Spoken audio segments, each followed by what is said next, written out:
Hey, this is Erica from MCS Logistics. I am just hopping on really quick because I just finished a dispatch training, and two of the students that came in had taken trainings previously and did not know how to calculate the driver's rate per mile.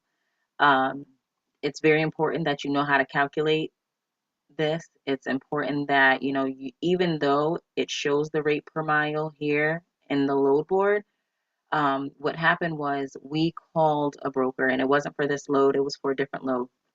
But I'm just using this load as an example because that load isn't on here anymore. So what happened was we called the broker and all of this stuff is already pre-populated, but when we called, they told us that there were two additional stops. Okay. So if there's two additional stops, this mileage right here is going to change.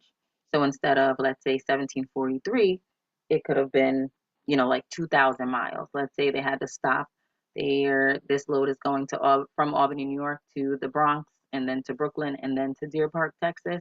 So it was two additional stops here. So this number was higher. Um, so what I'm going to do is show you really quick how to calculate your rate per mile. If you want to go in deeper and learn more about dispatching and how to calculate this stuff and how to build relationships with brokers, and everything that you need to know to be a successful dispatcher and how to get your carrier's dedicated consistent freight, you'll want to take my dispatch training. We're only going to be doing the live Zoom sessions for a short period of time, so make sure you lock in your spot as soon as possible. So let's get to it. All right. So we're using this load as an example. So this load is going from Albany, New York to Deer Park, Texas. This is saying that the rate for this load is $3,100, and it's saying that it's 1,743 miles. It automatically calculates it here for you. So I'm going to show you how they got this calculation.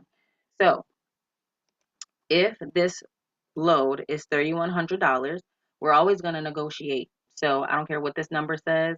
If it's a good load or not, I'm still going to be asking for more money for the driver. So we're going to negotiate this $3,100, but just for this example, we're going to take $3,100 to calculate the rate per mile. And then we're going to divide the rate by the amount of miles. That's going to get you 177 or 178. It's going to round up to 178. So that's how they got the rate per mile.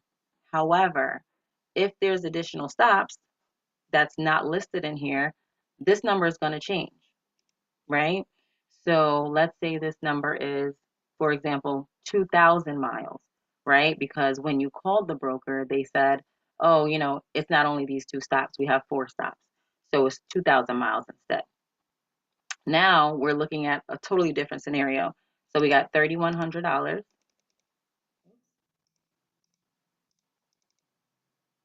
divided by 2,000 miles. And now your driver is not at $1.78 per mile. He's at $1.55 a mile. That's a big difference. So you want to know your rate per mile and how to calculate it. So when they told us that, now I'm not going to take $3,100 for this load because that's not paying enough. After your driver pays for fuel, after your driver pays for tolls, this is after that, let's say fuel and tolls, and I'm just throwing a number out there. Let's say that costs, $800 for fuels and tolls to get down to Deer Park, Texas. Now we're subtracting $800 from 3,100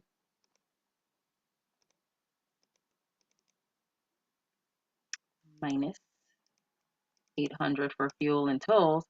Now you're down to $2,300. So, you know what I mean? Like that's a lot of money. So, we always want to negotiate up. We always want to know how many stops, and we always want to do all of our calculations before we agree to taking a load for our drivers. Drivers make a lot of money, however, they also have a lot of expenses. So every single load, you want to know how to calculate these numbers and you want to negotiate up.